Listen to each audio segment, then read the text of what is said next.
പൗലോസ് കൊരിന്തോസുകാർക്ക് എഴുതിയ 2 ലേഖനം അധ്യായം 2. ദുഃഖമുളവാക്കുന്ന മറ്റൊരു സന്ദർശനം വേണ്ട എന്ന് ഞാൻ തീർച്ചയാക്കി. ഞാൻ നിങ്ങളെ ദുഃഖിപ്പിക്കുന്നെങ്കിൽ ഞാൻ ദുഃഖിപ്പിച്ചവരല്ലാതെ മറ്റാരാണ് എന്നെ സന്തോഷിപ്പിക്കുവാനുള്ളത്? ഞാൻ വരുമ്പോൾ എനിക്ക് സന്തോഷം നൽകേണ്ടവർ എന്നെ ദുഃഖിപ്പിക്കാതിരിക്കാൻ വേണ്ടി മാത്രമാണ് ഞാൻ എഴുതിയത്. എൻ്റെ സന്തോഷം നിങ്ങൾ ഓരോരുത്തരുടെയും സന്തോഷമായിരിക്കുമെന്ന് നിങ്ങളെപ്പറ്റി എനിക്ക് ഉറപ്പുണ്ടായിരുന്നു. വലിയ ദുഃഖത്തോടും ഹൃദയവ്യഥയോടും വളരെ കണ്ണുനീരോടും കൂടി ഞാൻ നിങ്ങൾക്ക് എഴുതിയത് നിങ്ങളെ ദുഃഖിപ്പിക്കുവാൻ വേണ്ടിയല്ല, മറിച്ച് നിങ്ങളോടുള്ള എൻ്റെ സമൃദ്ധമായ സ്നേഹം അറിയിക്കാൻ വേണ്ടിയാണ്. അപരാധിക്ക് മാപ്പ്. ദുഃഖമുളവാക്കിയവൻ എന്നെയല്ല ദുഃഖിപ്പിച്ചത്.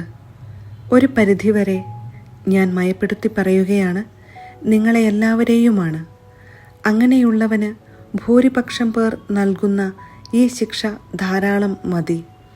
അതുകൊണ്ട് അവൻ അഗാധ ദുഃഖത്തിൽ നിബദിക്കാതിരിക്കുന്നതിന് നിങ്ങൾ അവനോട് ക്ഷമിക്കുകയും അവനെ ആശ്വസിപ്പിക്കുകയും ചെയ്യണം.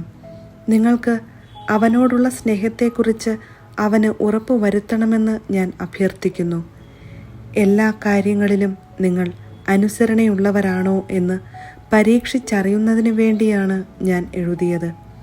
നിങ്ങൾ ക്ഷമിക്കുന്നവനോട് ഞാനും ക്ഷമിക്കുന്നു. ഞാൻ എന്തെങ്കിലും ക്ഷമിച്ചിട്ടുണ്ടെങ്കിൽ അത് ക്രിസ്തുവിൻ്റെ നാമത്തിൽ നിങ്ങൾക്ക് വേണ്ടിയാണ്. ഇത് സാത്താൻ നമ്മെ കബളിപ്പിക്കാതിരിക്കേണ്ടതിനാണ്. അവൻ്റെ തന്ത്രങ്ങളെപ്പറ്റി നമ്മൾ അജ്ഞരല്ലല്ലോ. ആകുലതയും ആശ്വാസവും. ക്രിസ്തുവിൻ്റെ സുവിശേഷം പ്രസംഗിക്കാൻ ഞാൻ ത്രോവാസിൽ ചെന്നപ്പോൾ കർത്താവിൽ എനിക്കായി ഒരു വാതിൽ തുറക്കപ്പെട്ടു. എന്നാൽ എൻ്റെ സഹോദരനായ തീത്തോസിനെ അവിടെ കാണായികയാൽ എൻ്റെ മനസ്സിന് ഒരു സ്വസ്ഥതയുമുണ്ടായിരുന്നില്ല. അതിനാൽ ഞാൻ അവിടെയുള്ളവരോട് യാത്ര പറഞ്ഞിട്ട് മക്കെദോനിയായിലേക്ക് പോയി. ക്രിസ്തുവിൽ ഞങ്ങളെ എല്ലായ്പ്പോഴും വിജയത്തിലെത്തിക്കുകയും അവനെക്കുറിച്ചുള്ള ജ്ഞാനത്തിൻ്റെ സൗരഭ്യം ഞങ്ങൾ വഴി എല്ലായിടത്തും പരത്തുകയും ചെയ്യുന്ന ദൈവത്തിന് സ്തുതി. എന്തുകൊണ്ടെന്നാൽ രക്ഷിക്കപ്പെടുന്നവരുടെ ഇടയിലും ശിക്ഷിക്കപ്പെടുന്നവരുടെ ഇടയിലും ഞങ്ങൾ ദൈവത്തിന് ക്രിസ്തുവിൻ്റെ പരിമളമാണ്. ഒരുവന് മരണത്തിൽ നിന്ന് മരണത്തിലേക്കുള്ള സൗരഭ്യവും അപരന് ജീവനിൽ നിന്ന് ജീവനിലേക്കുള്ള സൗരഭ്യവും. ഇവയ്ക്കെല്ലാം കെൽപ്പുള്ളവൻ ആരാണ്? ദൈവവചനത്തിൽ മായം ചേർത്ത് കച്ചവടം ചെയ്യുന്ന അനേകരുണ്ട്.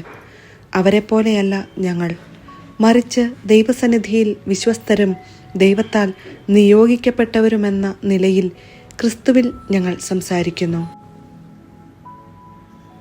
പൗലോസ് കൊരിന്തോസുകാർക്ക് എഴുതിയ 2 ലേഖനം അധ്യായം 3. ഉടമ്പടിയുടെ ശുശ്രൂഷകർ. ഞങ്ങൾ വീണ്ടും ആത്മപ്രശംസ ചെയ്യുകയാണോ? മറ്റു ചിലർക്ക് എന്നതുപോലെ ഞങ്ങൾക്ക് നിങ്ങളുടെ പേർക്കോ നിങ്ങളിൽ നിന്നോ ശുപാർശ കത്തുകൾ ആവശ്യമുണ്ടോ?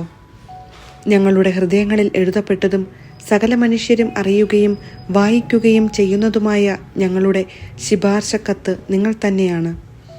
മഷി കൊണ്ടല്ല, ജീവിക്കുന്ന ദൈവത്തിൻ്റെ ആത്മാവ് കൊണ്ട്, കൽപ്പലകകളിലല്ല, മനുഷ്യരുടെ ഹൃദയ ഫലകങ്ങളിൽ ഞങ്ങളുടെ ശുശ്രൂഷ വഴി എഴുതപ്പെട്ട ക്രിസ്തുവിൻ്റെ ലിഖിതമാണ് നിങ്ങൾ എന്നു വ്യക്തമാണ്.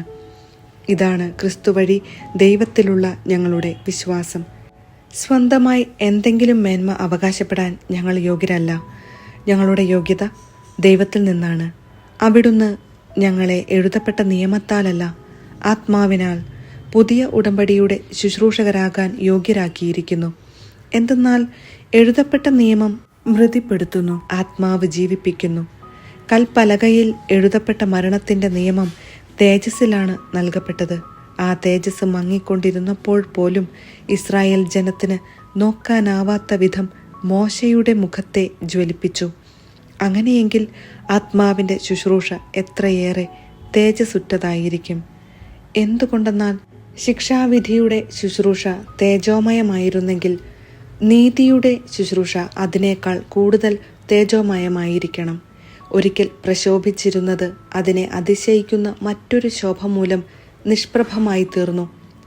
മങ്ങി മറഞ്ഞു പോയത് തേജസ്സുള്ളതായിരുന്നെങ്കിൽ നിലനിൽക്കുന്നത് തീർച്ചയായും അതിനേക്കാൾ തേജസ്സുള്ളതായിരിക്കണം. ഈദൃശമായ പ്രത്യാശ ഞങ്ങൾക്കുള്ളതുകൊണ്ട് ഞങ്ങൾ ധൈര്യമുള്ളവരാണ്.